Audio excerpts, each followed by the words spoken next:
నమస్కారం. Public vision వార్తలకి స్వాగతం. నా పేరు సుమలత. వార్తల్లో ముందుగా హెడ్లైన్స్.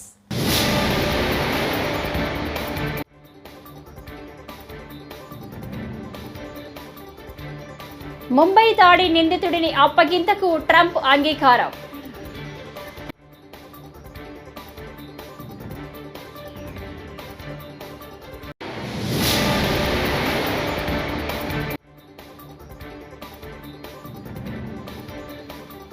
శ్రీ ఆది కుంభేశ్వరుడిని దర్శించుకున్న పవన్ కళ్యాణ్.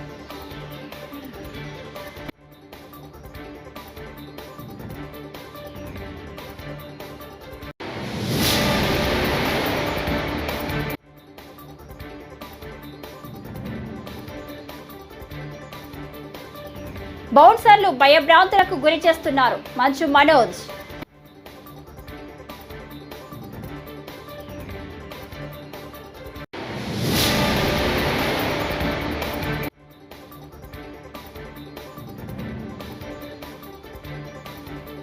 నా భర్తను ఎందుకు అరెస్టు చేశారో తెలియదు. వల్లభనేని వంశీ సతీమణి. ఇక డీటెయిల్స్ చూస్తే, ముంబైలో భీకర ఉగ్ర దాడిని తలుచుకుంటే ఇప్పటికీ వణుకు పుడుతుంది. అయితే నాటి కుట్రదారుల్లో ఒకరైన తహవ్వూర్ హుసేన్ను భారత్కు అప్పగించేందుకు అమెరికా అధ్యక్షుడు డొనాల్డ్ ట్రంప్ అనుమతినిచ్చారు. ముంబై ఉగ్రదాడిలో నిందితులైన హుసేన్ ప్రపంచంలో అత్యంత దుర్మార్గుల్లో ఒకడని, అతడిని న్యాయ విచారణ కోసం ఇండియాకు పంపడం తనకు సంతోషాన్నిస్తుందని తెలిపారు. ఇందుకు ప్రధాని మోదీ ట్రంప్కు కృతజ్ఞతలు తెలిపారు. I'm pleased to announce that my administration has approved the extradition of one of the plotters and one of the very evil people of the world, and having to do with the horrific 2008 Mumbai terrorist attack, to face justice in India. So he's going to be going back to India to face justice as we deepen our defense. ప్రముఖ నటుడు మోహన్ బాబుకు చెందిన విద్యా సంస్థల సమీపంలో ఉన్న ఒక రెస్టారెంట్పై జరిగిన దాడిని మంచు మనోజ్ ఖండించారు. బౌన్సర్ల సమస్య గురించి గతంలో నేను ఫిర్యాదు చేశాను. పోలీసు అధికారులు వెంటనే స్పందించి నాడు చర్యలు తీసుకున్నారు. ఈ దాడి గురించి నాకు గురువారం కాల్స్ వచ్చాయి. బౌన్సర్లు ప్రతి ఒక్కరిని భయభ్రాంతులకు గురి చేస్తున్నారు. గొడవైన వెంటనే సీసీటీవీ ఫుటేజ్లు తీసుకువెళ్లిపోయారు. ఇక్కడ జరుగుతున్న విషయాల గురించి కొంతమంది విద్యార్థులు నాకు లేఖలు రాశారు. దానిపై నేను ప్రశ్నించడం మొదలు పెట్టాక నాపై లేనిపోని అభండాలు వేస్తున్నారు. పైగా వాటిని కుటుంబ వివాదాలు అని చెబుతున్నారు. నా కుటుంబంలోని మహిళలను టార్గెట్ చేశారు. ఇది ఆస్తి గొడవ కాదు, ఆత్మ గౌరవానికి సంబంధించిన విషయం అని మనోజ్ అన్నారు.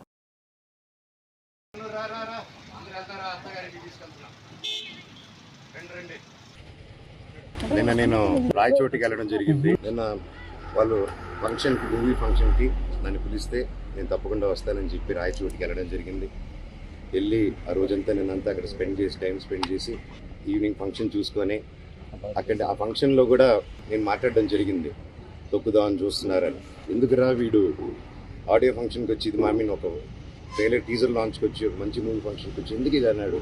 ఎందుకన్నానంటే అన్న, నేను అక్కడికి వెళ్ళి ఫంక్షన్కి స్టేజ్ ఎక్కక ముందు నేను ఈ ప్రాంతంలో ఉన్నానని చెప్పి ఇక్కడ ఎవరైతే మనకు సపోర్ట్గా ఉన్నారో, ఎవరైతే కొంచెం గొంతు విప్పి కొంచెం ముందుకొచ్చి నాకు లెటర్లు పంపించి ఇక్కడ జరిగే అన్యాయాలు చెప్తున్నారో వాళ్ళ మీద దాడులు మొదలుపెట్టారు. ఎప్పటి నుంచో ఆ దాడులు బయటికి చెప్పుకోలేరు అన్నట్టు. ఎందుకంటే ఎన్నో కోట్లు పెట్టి వాళ్ళ పొలాలు కొనుక్కొని కొంతమంది ఇక్కడే వాళ్ళ పొలాల మీద బిల్డింగ్లు కట్టుకొని ఎన్నో కోట్లు ఖర్చు పెట్టి లోన్లు తీసుకొని బిల్డింగ్లు కట్టుకొని వచ్చే డబ్బు మీద వచ్చే ఫీజుల మీద వచ్చే హాస్టల్ రెంట్ల మీద బ్రతుకుతున్నారు. వాళ్ళకి వచ్చేది అన్న దాంట్లో నుంచి ఏమాదిరి నాయుడు వీళ్ళందరూ కలిసి బొట్టి బెదిరించి ప్రతి ఒక్కరి దగ్గర డబ్బు వసూలు చేస్తున్నారు.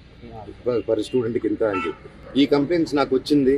ఇదేంటి ఇలా జరుగుతున్నాయంట, ఇవన్నీ మనుషుల్ని పంపిస్తున్నారు, ఇలా కొట్టుపిస్తున్నారు అని చెప్పి నేను క్వశ్చన్ రైజ్ చేసిన తర్వాత నా మీద ఇలా అబండాలు వేయడం, కుటుంబ సమస్యలను చెప్పడం, ఇదంతా ఒక మీడియా హెడ్గా ఇంతకుముందు పనిచేసి ఇప్పుడు మీడియా బ్యాక్గ్రౌండే లేకుండా ఒక క్యాంపస్కి ఒక ఎడ్యుకేషన్ 17,000 మంది స్టూడెంట్స్కి హెడ్గా ఉండి క్యాంపస్ నడిపిస్తూ ఇక్కడ ప్రతి ఒక్కరిని బెదిరించుకుంటూ ఒక క్వశ్చన్ అడిగితే ఒక మీడియా స్టైల్ వీడి మీద ఒక స్టోరీ క్రియేట్ చేయడం, అలాగా వీడి మీద ఒక స్టోరీ క్రియేట్ చేసి వీడు తాగేసి వచ్చి ఆస్తుల కోసం అడుగుతున్నాడు, కొట్లాడుతున్నాడు అని చెప్పి, సరే వీడినంటే ఇంక్లూడ్ చేస్తే వీడు వినడు, వీడి వైఫ్ని ఇంక్లూడ్ చేద్దాం, వీడి పిల్లల్ని ఇంక్లూడ్ చేద్దాం, సరిపోతే వాళ్ళ అమ్మని కూడా ఇంక్లూడ్ చేద్దాం, అనుకుంటూ లేడీస్ మీద టార్గెట్ చేయడం మొదలుపెట్టారు. వినయ్ గారు పలువురు చాలా మందితో అదే హెడ్స్తో కూర్చొని అందరూ హాస్టల్స్ కూర్చొని చెప్తూ ఉంటే నిలబడి, సార్ ఇక్కడ టెర్రరిస్టులు లేరు, పిల్లలే, ఎంత బౌన్సర్స్ ఎందుకు సార్, వాళ్ళు కొంతమంది బౌన్సర్స్ రాత్రి అయితే తాగేస్తున్నారు, ఇక్కడ గొడవలు చేస్తున్నారు,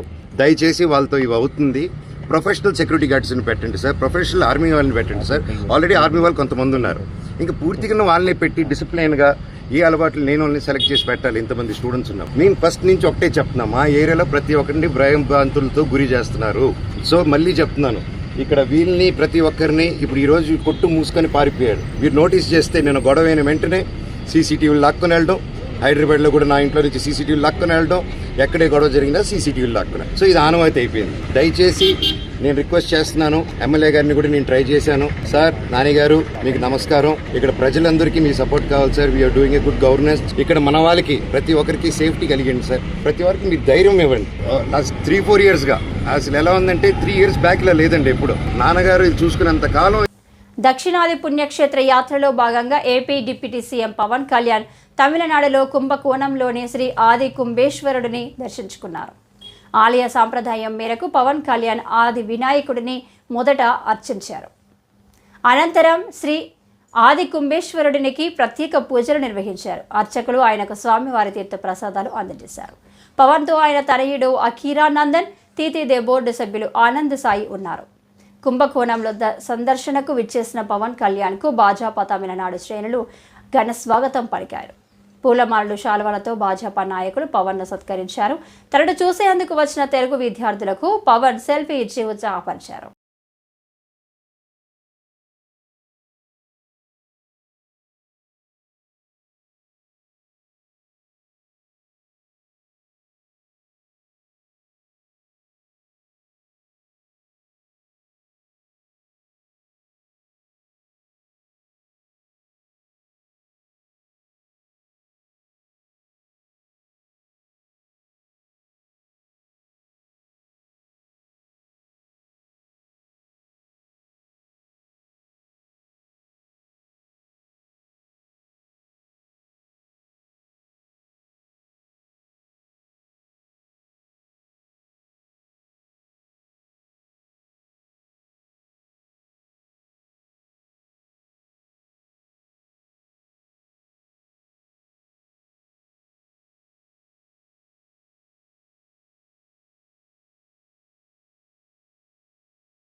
వల్లభనేని వంశీని అరెస్టు చేసిన కారణాన్ని రిమాండ్ రిపోర్టులో తెలియజేస్తామని పోలీసులు చెప్పినట్లు ఆయన భార్య పంకజశ్రీ తెలిపారు.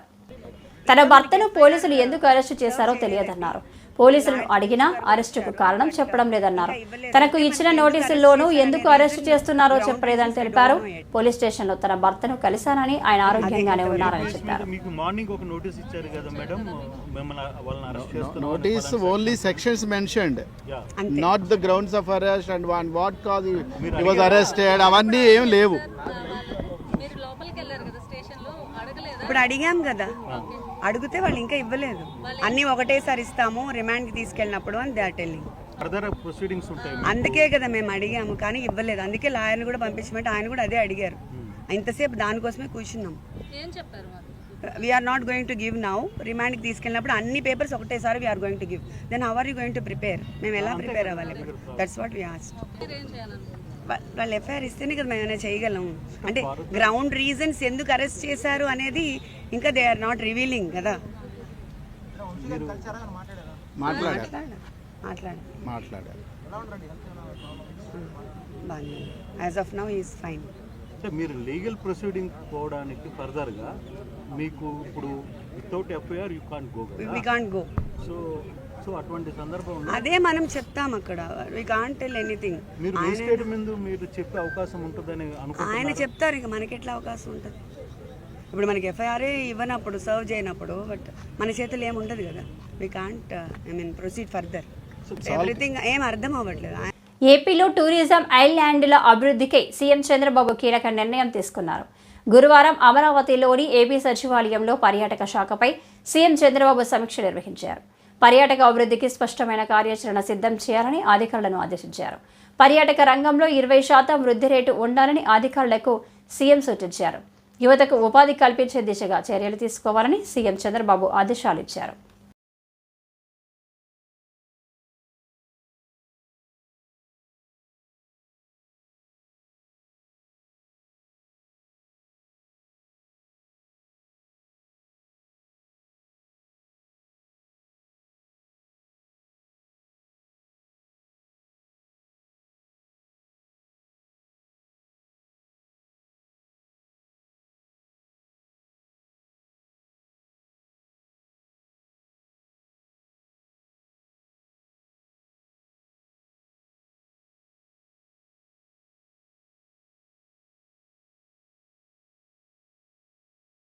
నటుడు పృథ్వీరాజ్ క్షమాపణలు చెప్పారు. ఇటీవల లైలా మూవీ ప్రీ రిలీజ్ ఈవెంట్లో ఆయన అనుచిత వ్యాఖ్యలు చేసిన సంగతి తెలిసిందే. ఈ వ్యాఖ్యలు వైరల్గా మారడంతో వైసీపీ లైలా మూవీని బైకాట్ చేయాలని పేర్కొంది. ఈ క్రమంలో తాజాగా నటుడు పృథ్వీరాజ్ స్పందించారు. తన వల్ల సినిమాకు నష్టం జరగకూడదని, తన వ్యాఖ్యలతో ఎవరి మనోభావాలు అయినా దెబ్బతిని ఉంటే సారీ చెప్తున్నట్లు ప్రకటించారు.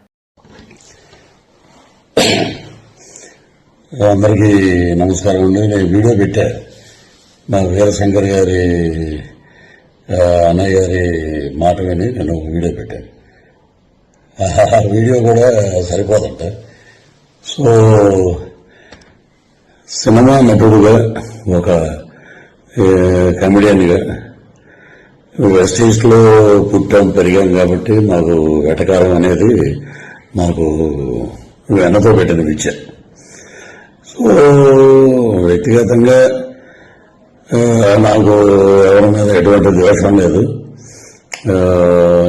రాజకీయాలంటే వేరేసారి వేరే వేదిక మీద మనం మాట్లాడుకుందాం. వ్యక్తిగతంగా సినిమాని కిల్ చేయకండి. సినిమాని మనం ప్రేమిద్దాం, సినిమాని గౌరవిద్దాం. ఎందుకంటే మనం భోజనం చేసేది సినిమా మీద. మనకి ఎంత క్రేజ్ వచ్చిందంటే సినిమాయే. కాబట్టి నా వల్ల సినిమా ఇబ్బంది పడకూడదు అనే ఒక దృఢ సంకల్పంతో, సో ఎవరిదైనా మనోభావాలు దెబ్బతిని ఉంటే entire I'm saying sorry for that. So ఇంతటితో దీనికి ముగింపు పలకండి. Don't boycott Laila. Welcome to Laila on 14th Valentine's Day. This is Prithviraj requesting all members and lovely team of Laila unit. So you are going to be rock this movie. పలకనామా Dasu నుంచి ఒక పెద్ద hit అవుతుంది. కాబట్టి మీరందరూ హ్యాపీగా ఉండండి, ధైర్యంగా ఉండండి. So tomorrow is ours Vishwaksen day. రేపు February 14th ప్రేమికుల దినోత్సవం అద్భుతంగా జరుపుకోండి. సో ఇది నా వ్యక్తిగతంగా మా అన్నయ్య గారు అయినటువంటి వీరశంకర్ గారు మనం సినిమాకి ఇబ్బంది పెట్టొద్దు అని అంటే, సో నేను ఈ వీడియో చేశాను. సో సినిమా మీద గౌరవం, కళామ తల్లి యొక్క ఆశీస్సులు ఎప్పుడూ అందరి మీద ఉండాలని మనస్ఫూర్తిగా కోరుకుంటూ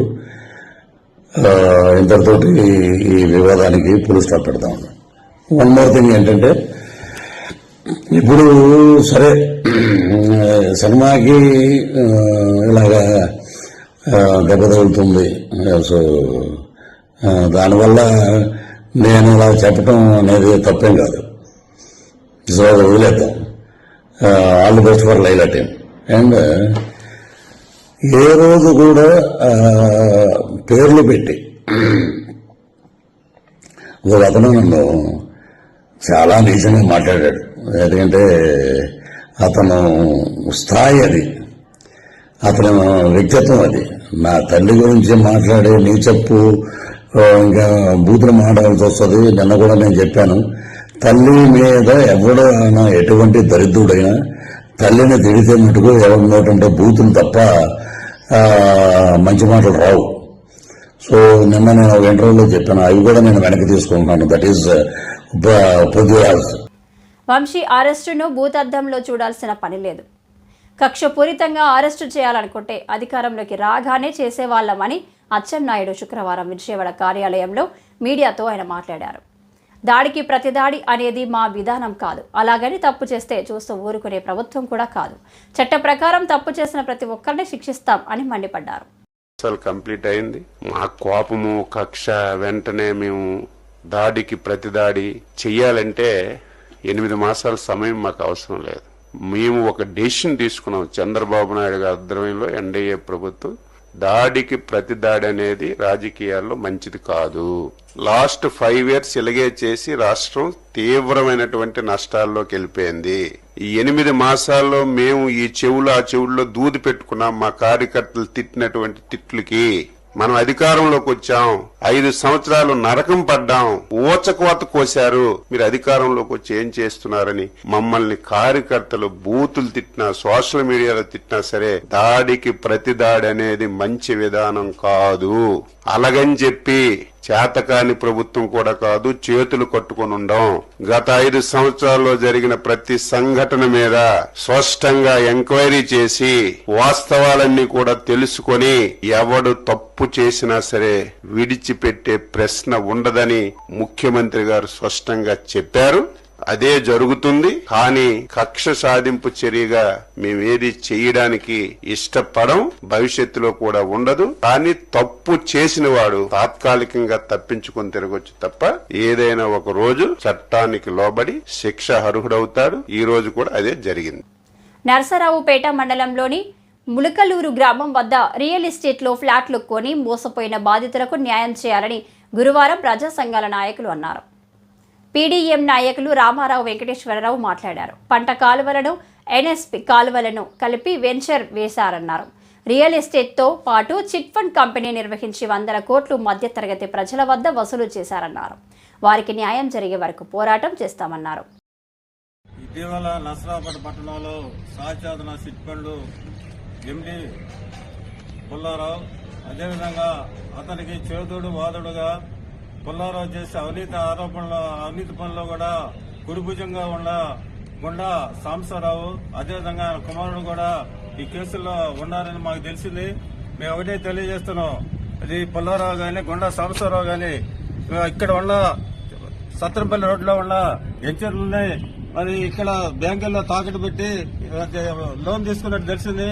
మరి చిట్ ఫండ్ బాధితులు పుల్లారావు బాధితులతో పాటు అదేవిధంగా గుండా సాంబశివరావు కూడా అనేక అవినీతి అక్రమాలు పాల్పడ్డారు.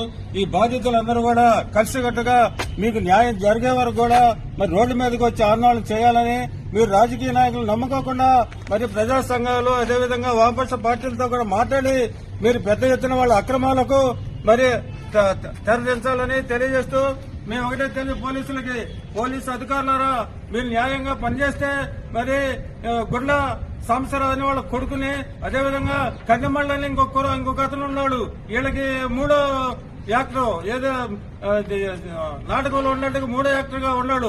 ఆ 3వ యాక్టర్ ని కూడా అదుపులో తీసుకుని విచారించాలని, అదేవిధంగా గుండా సాంబశివరావు ఆస్తుల మీద కూడా వెంటనే ప్రభుత్వం స్వాధీనం చేసుకుని ఎవరైతే బాధితులు ఉన్నారో వాళ్ళకి న్యాయం చేయాలని ఈ సందర్భంగా మేము ప్రభుత్వం డిమాండ్ చేస్తూ ఉన్నాం. నగరి మున్సిపాలిటీ పరిధిలోని ఆటో కార్మికులు ఏఐటీయూసీ ఆధ్వర్యంలో మున్సిపల్ కార్యాలయం దగ్గర ధర్నా శుక్రవారం నిర్వహించారు. ఏఐటీయూసీ జిల్లా ప్రధాన కార్యదర్శి కోదండయ్య మాట్లాడుతూ రాష్ట్ర వ్యాప్తంగా ఎక్కడ రోజుకు 30 రూపాయల చొప్పున ఆటో కార్మికుల వద్ద వసూలు చేయలేదని ఒక్క నగరిలో మాత్రం వసూలు చేస్తున్నారని విమర్శించారు. అనంతరం మున్సిపల్ కమిషనర్ కృష్ణారెడ్డికి వినతి పత్రం అందజేశారు. నామమాత్రంగా 10 రూపాయల పైన ఎక్కడ వసూలు చేయడం లేదు. కానీ అదే నగిరి మున్సిపాలిటీలో ఈరోజు కొంతమంది గుత్తేదారులతో ఈ యొక్క మున్సిపల్ అధికారులు కుమ్మక్కయ్యి వాళ్ళతో చేతులు కలిపి లంచాలు కాచుకొని ఈరోజు ఆటో కార్మికుల్ని ఈరోజు రోజు రోజుకు పెంచుకుంటా ఇప్పటికి 30 రూపాయలు పెంచడం జరిగింది. గతంలోనే 2 సంవత్సరాల క్రితమే టెండర్ రద్దు చేయాలని పోరాటం చేయడం జరిగింది. ఆ రోజు టెండర్ ఆఫ్ చేసి మేమంతా ఇంటికి వెళ్ళిన తర్వాత దొంగతనంగా టెండర్ వదిలిన చరిత్ర ఎవరికైనా ఉందంటే ఈ మున్సిపల్ అధికారులకు ఉంది. కాబట్టి ఆటో కార్మికుల దగ్గర మేము ఖచ్చితంగా చెప్తున్నాం, ఎక్కడ ప్రభుత్వ జీవో లేదు వసూలు చేయమని చెప్పి. మీరు బలవంతంగా వసూలు చేయమంటే ఖచ్చితంగా రూపాయి కూడా మేము కట్టము. ప్రభుత్వ జీవో ఉంటే మాకు చూపించండి. మాకైతే మాకు గెజెట్ ఉంది, కలెక్టర్ ఆర్డర్ ఇచ్చినాడట. గెజెట్ తయారు చేసేది ఎవరు? మీరు ఇక్కడ కౌన్సిల్లో తీర్మానం చేసి గెజెట్ తయారు చేసేది ఈ మున్సిపల్ ఆఫీస్లో. దాన్ని కలెక్టర్కి పంపిస్తే ఆయన ఆమోదించడం వరకే ఆయన పని. కానీ కలెక్టర్ గెజెట్ ఇచ్చి మీరు ఇంత వసూలు చేయండి అని కలెక్టర్ ఏ రోజు చెప్పలేదు. కాబట్టి మున్సిపల్ అధికారులు ఈరోజు మేము చెప్తున్నాం, టెండర్ రద్దు చేయాల్సిందే. లేని పక్షంలో రేపు టెండర్ వదిలితే కూడా ఖచ్చితంగా టెండర్ దాన్ని కూడా అడ్డుకుంటాము. మీరు కేసులు పెట్టినా భయపడేది లేదు. టెండర్ మాత్రం నడపనివ్వని ఈ సందర్భంగా తెలియపరుస్తున్నాం. అదేవిధంగానే నామమాత్రపు వసూలు చేసుకోండి, మేము కాదనలా. ఎక్కడ కూడా ఈరోజు 16-17 లక్షల రూపాయలు ఆటో కార్మికుల దగ్గర వసూలు చేస్తారు. కానీ ఏదైనా ఆటో కార్మికుల సంక్షేమానికి ఒక వాటర్ ట్యాంక్ కానివ్వండి, ఒక రెస్ట్ హౌస్కి ఒక టెంట్ కానివ్వండి, లేకపోతే సరైన మార్కెట్ స్టాండ్ కూడా ఆటో స్టాండ్ కూడా లేకుండా ఒక పక్క పోలీసులు ఇబ్బంది, ఇంకొక పక్క ట్రాఫిక్ సమస్య. ఎవడు ట్రాఫిక్ సమస్య చేసిన ఆటో కార్మికుల పైన పడడం ఆనవాయితీగా మారింది. దీన్ని తీవ్రంగా మేము ఖండిస్తున్నాం. టెండర్ మాత్రం వదిలితే ఒప్పుకునేది లేదు. మేమైతే నిగేసి చెప్తున్నాం, డబ్బులు మాత్రం ఈ 1 ఏప్రిల్ 1 నుంచి మేము కట్టమని నిర్దిష్టంగా కమిషనర్ గారికి డిమాండ్ చేస్తాం.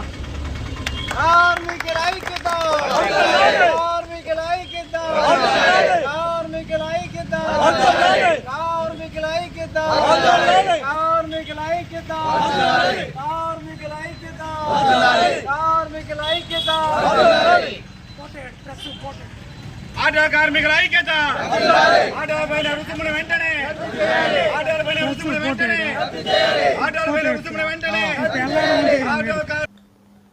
పలమనేరు మండలంలోని దండపల్లి రోడ్డు వద్ద భూ బాధితుడు కదర్ బాషా గురువారం మీడియాతో మాట్లాడారు. తన తాత ముత్తాతలకు సంబంధించిన 6 ఎకరాల భూమిని కొంతమంది బడాబాబులతో కలిసి 3 రెవెన్యూ అధికారులు వారికి కట్టబెట్టారని ఆరోపించారు. దీనిపై 4 ఏళ్ల పోరాటంతో ప్రైవేట్ కేసు వేయగా న్యాయస్థానం ఈ ఘటనకు సంబంధం ఉన్న 15 మందిపై పలమనేరు పోలీస్ స్టేషన్లో ఎఫ్ఐఆర్ నమోదైందన్నారు. ఎఫ్ఐఆర్ పలమనేరు కాబడినది.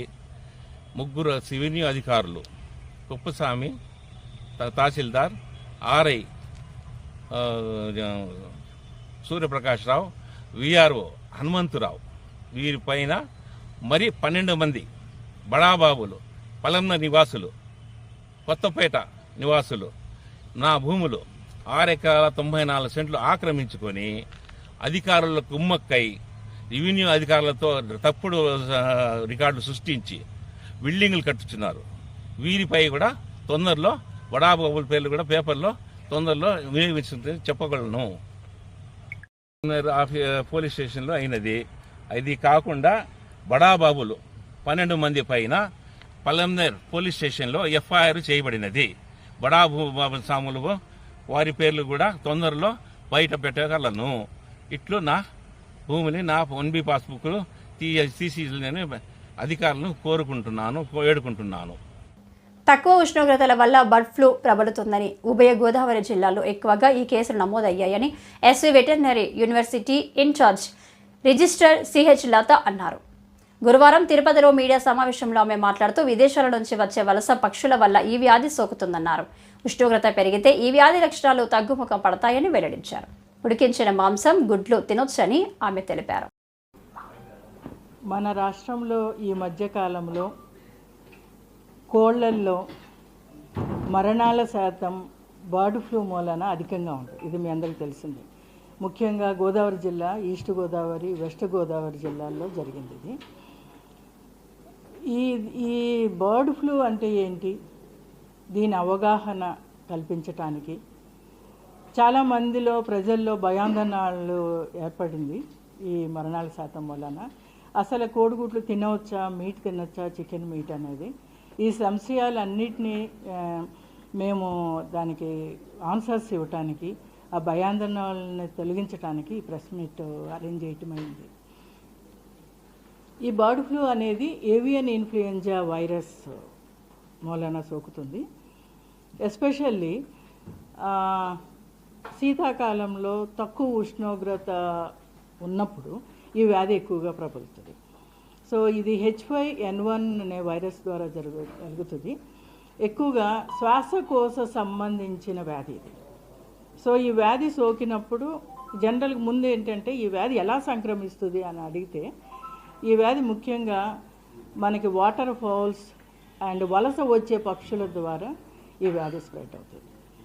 సో సంవత్సరానికి ఒకసారి మీకు ఉన్న పులికాట్ సరస్సు వీటిలో నెల్లూరు వీటి నుంచి వలస పక్షులు చాలా వందల్లో వేలలో వస్తుంటాయి. సో ఈ వలస పక్షులు వాటర్ ఫౌల్స్ క్యారియర్స్ లాగా పనిచేస్తాయి. సో అవి వైరస్ని క్యారీ చేస్తాయి కానీ అవి వ్యాధి అనేది వాటికి సోకదు. సో ఈ వలస పక్షుల యొక్క రెట్టలు వీటి ద్వారా అవి నీళ్ళలో పడటము, ఆ వాటర్ స్ప్రెడ్ అవటము ద్వారా ఈ వ్యాధి అనేది సంక్రమిస్తుంది. ఎస్పెషల్లీ శీతాకాలంలో మీరు ఇప్పుడు ఈ మోర్టాలిటీ అంతా కూడా ఈ వార్తలు ఇంతటితో సమాప్తం. నమస్కారం.